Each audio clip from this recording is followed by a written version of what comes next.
का कुंदन इस संग्रह ग्रंथ में समय सार की गाथा का संदर्भ चल रहा है। अभव्य जीव करता तो सब कुछ है, लेकिन कर्म क्षय का निमित्त नहीं बनाता। वह भोग के निमित्त के लिए ही करता है। यथार्थ में परमार्थ तो यही है कि साधक जो भी साधना करता है उसमें उसका लक्ष्य कर्म क्षय का ही होना चाहिए, शिव सुख की प्राप्ति का ही होना चाहिए। क्या कमी रह जाती होगी उसकी, कैसा उसका स्वभाव होगा जो सब कुछ करते हुए भी परमार्थ को प्राप्त नहीं कर पाता। वैसे तो अभव्य के बारे में ये भी कहा जाता है कि बाहर से वह इतनी उत्कृष्ट चर्या कर लेता है, दिगंबर मुनि बन जाता है। दिगंबर मुनि की चर्या में भी द्रव्य से निर्दोषता और उत्कृष्टता पा लेता है, लेकिन परिणामों में सम्यक दर्शन का अभाव होने के कारण, रत्नत्रय के भाव का अभाव होने के कारण वह अपनी आत्मा की सच्ची अनुभूति नहीं कर पाता, प्रतीति नहीं कर पाता। परिणाम क्या निकलता है? नवै ग्रैविक तक चला जाता है। कसायों की मंदता से शुक्ल लेस्या के बल पर, लेकिन फिर भी संसार में ही बना रहता है, संसार से पार नहीं हो पाता। बहुत फर्क है भव्य और अभव्य जीव में। भव्य जीव को रत्नत्रय की प्राप्ति होती है। सम्यक दर्शन मौलिक और मूल्यवान रत्न है, उसके साथ सम्यक ज्ञान हो जाता और चारित्र को फिर सम्यक चारित्र कहा जाता। ऐसा रत्नत्रय भव्य जीव को ही प्राप्त होता है। क्या समझे? है ऐसा रत्नत्रय किसको प्राप्त होता है? भव्य जीव को ही प्राप्त होता है, अभव्य को नहीं। अभव्य को रत्नत्रय प्राप्त नहीं हो सकता, भव्य जीव को ही। मोक्ष किसको होता है? भव्य जीव को। भव्य जीव भी संसार में भटकता है। क्या? भव्य जीव भी संसार में भटकता है, लेकिन कभी ना कभी उसके संसार का अंत हो सकता है, होता है। महावीर भगवान की कहानी पढ़ो। युग के आदि से लेकर के अंत तक कितनी पर्याय धारण की, चारों गतियों का भ्रमण किया। थे तो भव्य, लेकिन भव्य होने के बावजूद भी वह भव्य जीव विषय कसायों के कारण संसार में क्या करता रहा? भटकता रहा। और फिर अंत में तीर्थंकर बन गया। जिस जीव ने अपने अहंकार के कारण 363 मतों की स्थापना कर दी,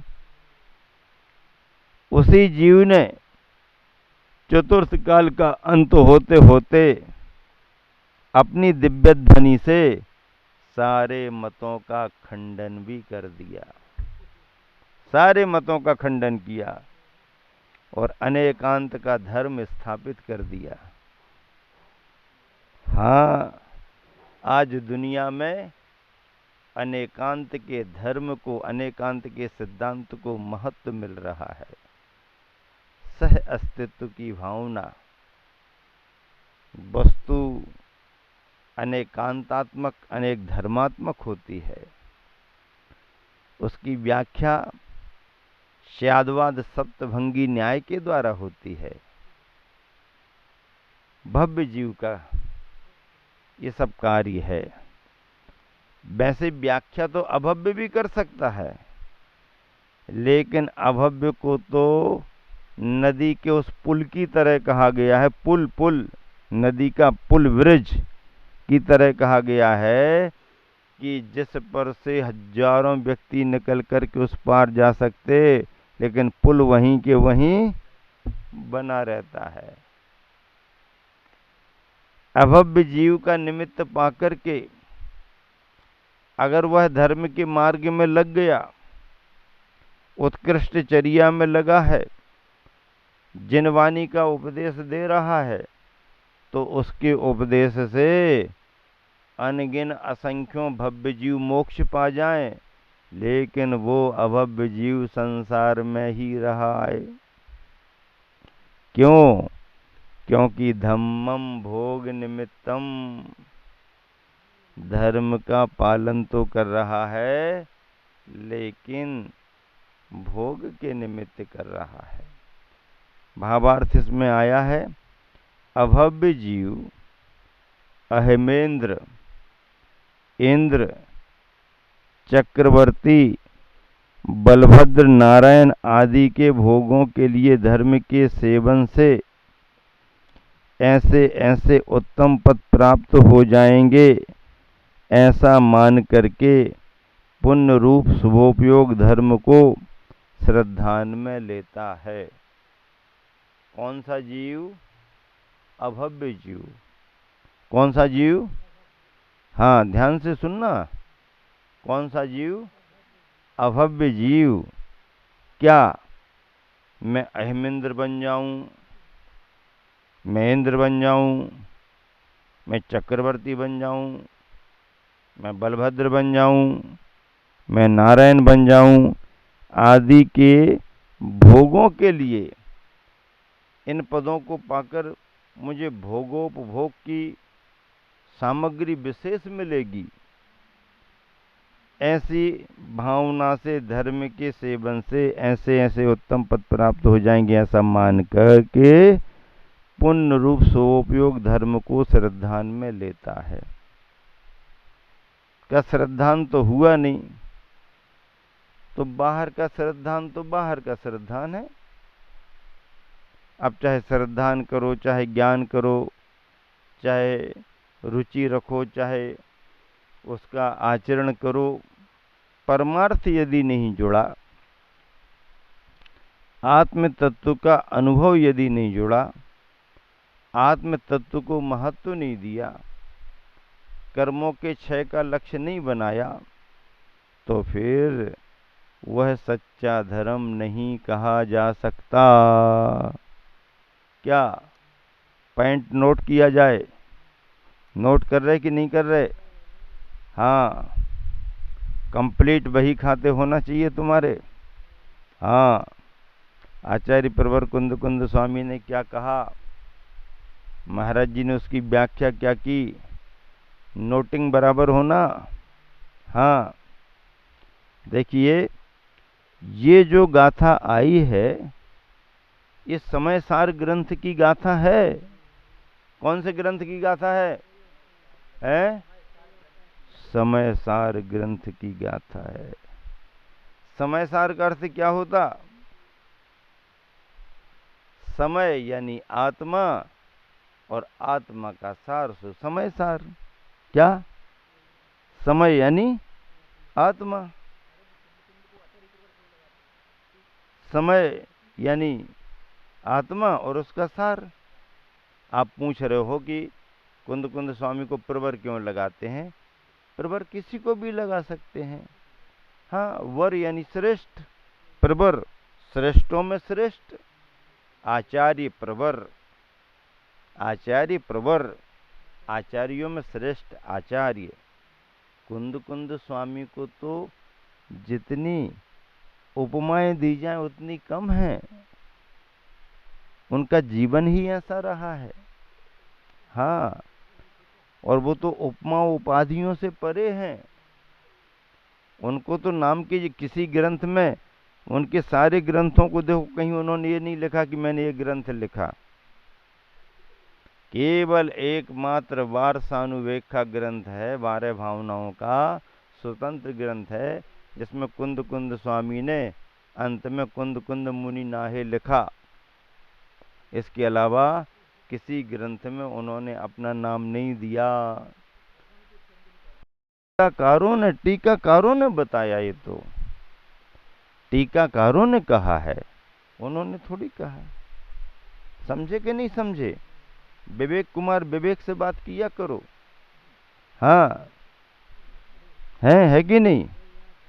हाँ, वीरेंद्र कुमार, विवेक से बात किया करो। हाँ, क्या कहा? आचार्य कुंद कुंद स्वामी क्या कह रहे? अरे तू अभव्य था,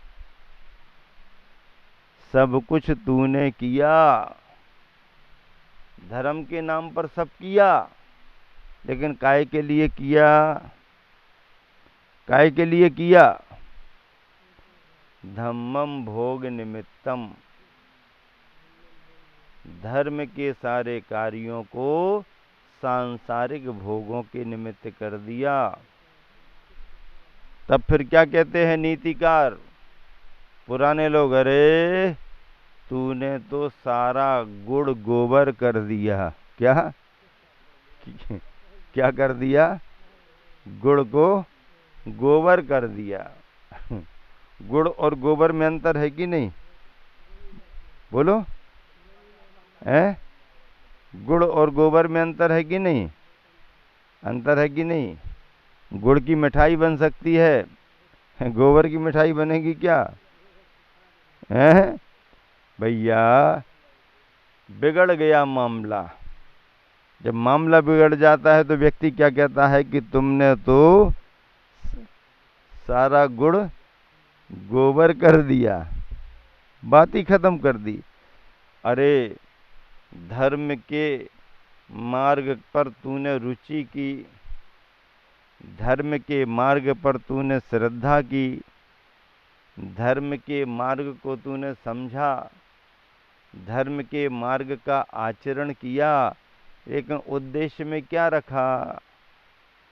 मुझे भोगों की प्राप्ति हो, मुझे संसार का वैभव मिले, मैं राजा बन जाऊं, मैं महाराजा बन जाऊं, राजघराने में मेरा जन्म हो जाए, मैं देव इंद्र बन जाऊं, विमान मिलने लगे मुझको घूमने फिरने के लिए, हैं? हाँ, तो इससे क्या होगा? तूने कुछ किया है और मांगा तो मिल जाएगा। भाई तुम्हारी क्षमता है और क्षमता से तुम बहुत कुछ पा सकते हो। अब वहां जाने के पहले ही तुमने कुछ मांग लिया तो देने वाले को क्या दिक्कत है?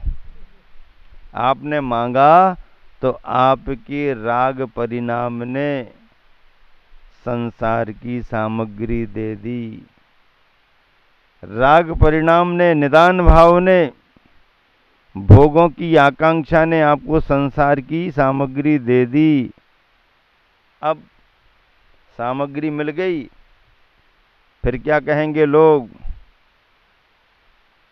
गए थे हरि भजन को और ओंटन लगे कपास।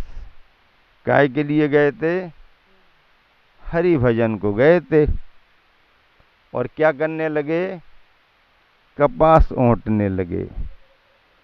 शुभचंद्र और भर्तृहरि दो भैया निकले थे राजघराने से, और एक रस रसायन की सिद्धि में लग गया खूब रसायन इकट्ठा करूंगा, खूब सोना बनाऊंगा, खूब नाम कमाऊंगा, और एक इस सब से हट करके आत्म साधना में लग गए। शुभचंद्र आचार्य महाराज आत्म साधना, रत्नात्रय की साधना, मुनि बनकर के साधना करने लगे, और भर्तृहरि भटक गए। वे सोने बनाने में लग गए और स्वर्णिम जीवन को खो दिया। और शुभचंद्र ने एक एक क्षण का उपयोग किया, एक एक दिन का उपयोग किया, रत्नात्रय की साधना का उपयोग किया। सम्यक ज्ञानी अपने लक्ष्य को भूलता नहीं है, इसलिए प्रतिदिन प्रतिक्रमण पाठ में कहा जाता, क्या कहा जाता? दुख खो कम्मक खो बोही लाहो सुगई गमनम समाहि मरणम जिन गुण संपत्ति हो मध्यम। संपदा चाहिए, लो मांग लो, पर कौन सी संपदा? जिनेंद्र भगवान के गुणों की संपदा मांगो, मांगो संपदा, पर कौन सी संपदा मांगो? जिनेंद्र भगवान के गुणों की संपदा मांगो। मांगो तो भगवान मुझे खिलौना नहीं चाहिए, मयूर पंख की पिच्छी मिल जाए दिगंबर दीक्षा के साथ, बस बात खत्म। पद्यानुवाद गुरुवर ने कितना अच्छा लिखा है।